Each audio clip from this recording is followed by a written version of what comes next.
will be arriving in Belfast later today to mark the 25th anniversary of the Good Friday Agreement. He said his visit will demonstrate the US commitment to preserving peace and will cover both sides of the Irish border.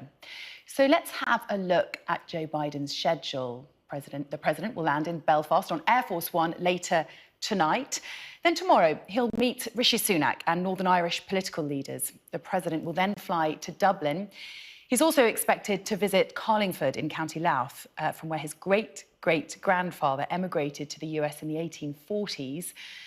On Thursday, he'll become the fourth American president to address both houses of the Irish Parliament.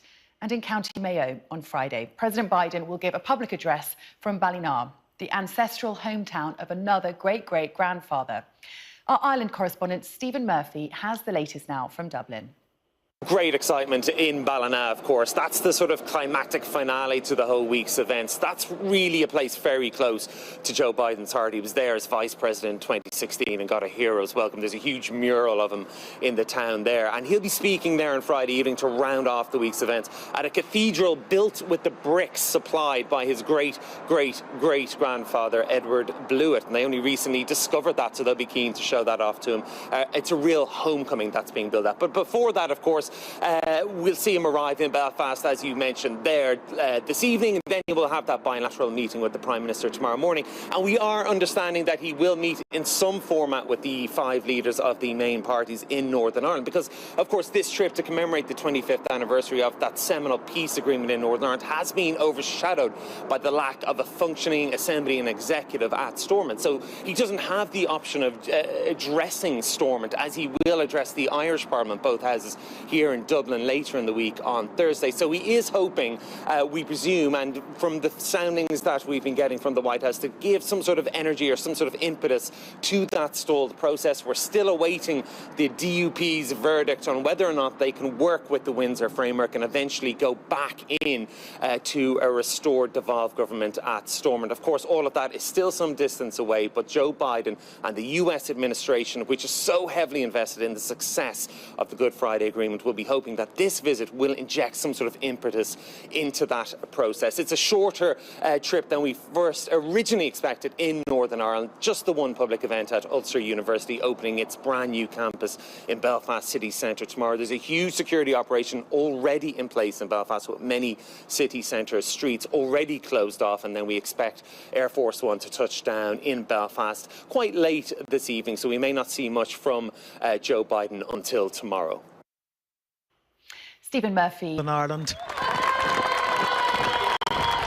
These Irish Republicans weren't cheering the Good Friday Agreement, but marching in opposition to it. And their refusal to condemn the use of violence leads to the inevitable. Youths attacking police in Londonderry. This is exactly the tactic security chiefs had feared, that young people would be incited to engage in civil disorder to attract officers into this area where they become vulnerable to terrorist attack. It was a sporadic incident, but the threat of something more serious remains, with dissident Republicans publicly encouraging armed conflict in pursuit of Irish unity. So long as you continue to oppress us, you will meet with the inescapable consequences. Historically, oppression breeds resistance, so I quote Maura Drum. It isn't enough to shout up the IRA. The important thing is to join the IRA. But former Sinn Féin leader Gerry Adams, who persuaded the Provisional IRA to call a ceasefire, says the Good Friday Agreement gave armed groups an alternative. We knew the agreement wasn't the end. The agreement was the beginning of a new journey. But at least we had a mechanism for people to have their say, which then allowed us to argue that there was no need for armed actions or no need for violence, that this was the way to go forward. There will be a major security operation for President Biden's visit, the lack of a power-sharing government at Stormont contributing to a dangerous political vacuum here. 25 years ago, the commitment was from the parties to resolve differences through democratic and peaceful means. That's the only alternative to the use of political violence. If Rishi Sunak needs reminding that peace is unfinished business, it's the sinister image of masked men and women glorifying terrorism with an illegal parade. David Blevins. Complaints have been made against Tony Danker for workplace misconduct. He was placed on leave with immediate effect while the CBI brought in Fox Williams, which is an employment lawyer, to look into that. So they've come back with their initial findings today. And on that basis, the CBI has dismissed Tony Danker with immediate effect. However, there are more serious allegations that have also been levelled against the organisation, again in the Guardian newspaper. And these concern a period which predates Tony Danker's arrival at the CBI, and they include an allegation of rape on board a boat that was hosting a CBI party in the River Thames some 4 years ago. And that is still under investigation, and the CBI making clear today it will cooperate with any police inquiries and will pass on any findings to the police. The CBI stressing that these had absolutely nothing to do with Tony Danker, but it nonetheless feels that given the seriousness of the allegations surrounding it, it needs to make a statement, a very clear statement of intent as to where it goes from here. But there's an interesting line in this, actually, which says the CBI exists to help British business flourish. This is a privilege and responsibility which we take extremely seriously and cannot take for granted. We represent our members not just in how we advocate for them, but also through our values as an organisation. It means we must be a place where colleagues are safe, valued and respected, and where there's zero tolerance for behaviour that falls short of that expectation. So that is the context within which the CBI is placing the dismissal of Tony Danker. Now, he's been replaced by Rain Newton-Smith.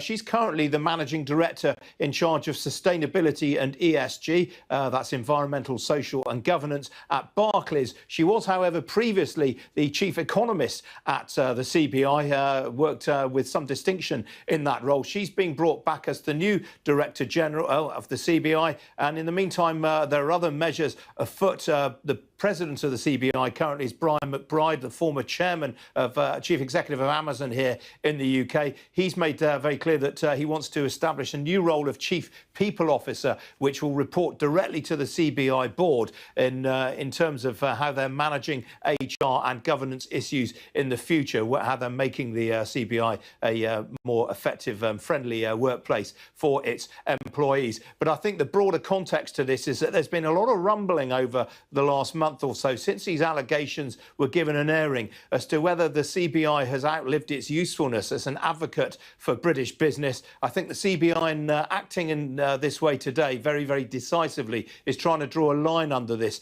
and reassure members that it has got things under control. It has more than 190,000 members, and it wants to really reassert its credentials as a business representative organisation. It's where we were today, in a city that was so great just 4 or 5 years ago.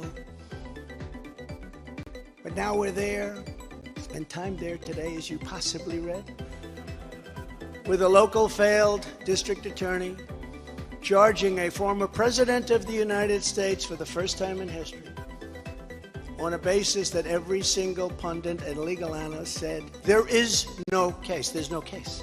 They kept saying, there's no case.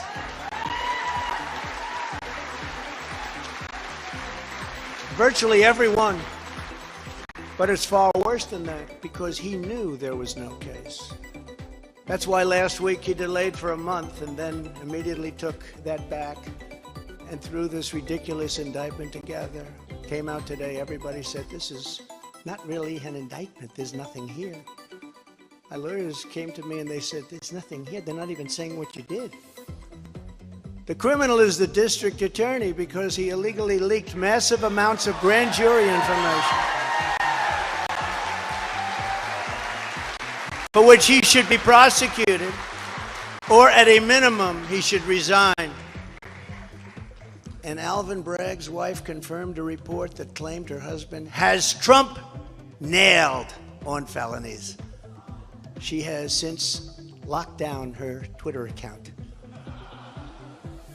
His chief prosecutor, who represented the Democrats and crooked Hillary Clinton and a firm run by Chuck Schumer's brother, Robert, he quit the firm in order to go to work in the DA office in order to get Trump. Can you imagine that? Hillary Clinton's lawyer, Democrat firm. Ultimately, he quit as chief prosecutor because Bragg didn't think he had a case.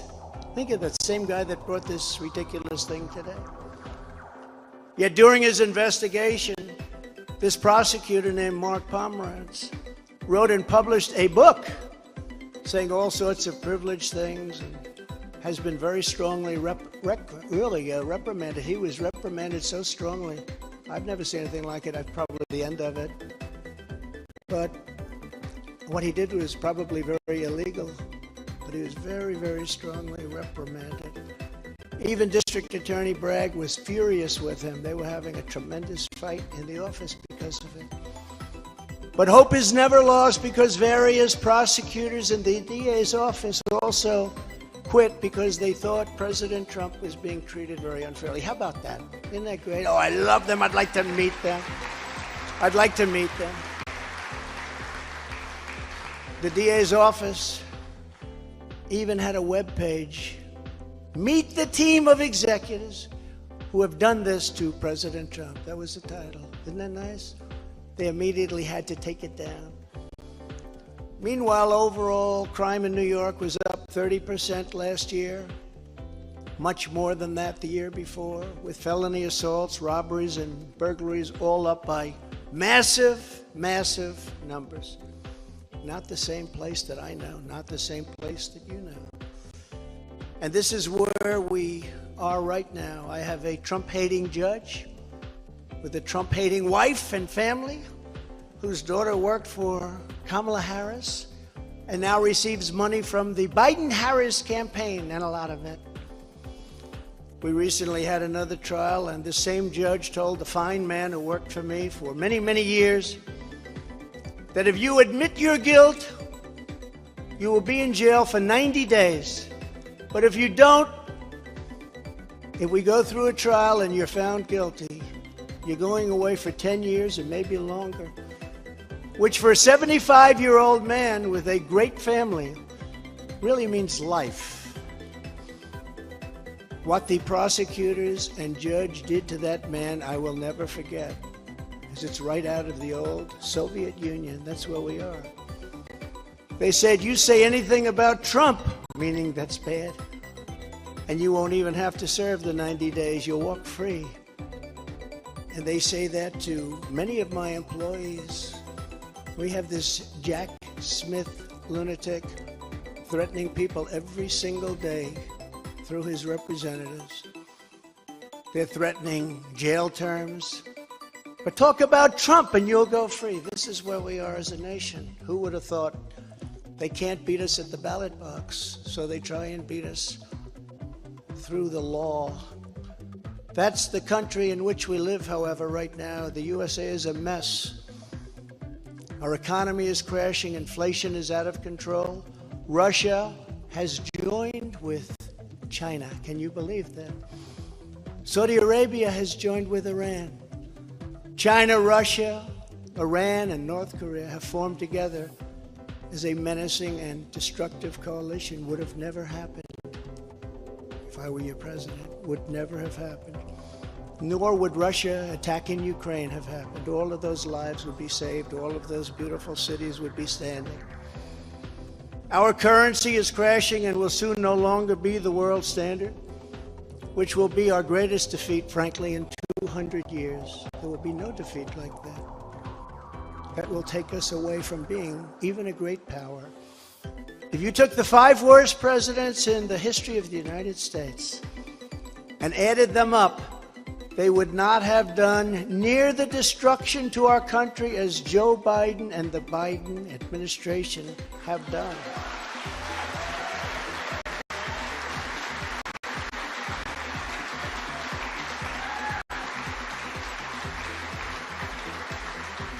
Incredibly, we are now a failing nation. We are a nation in decline. And now these radical left lunatics want to interfere with our elections by using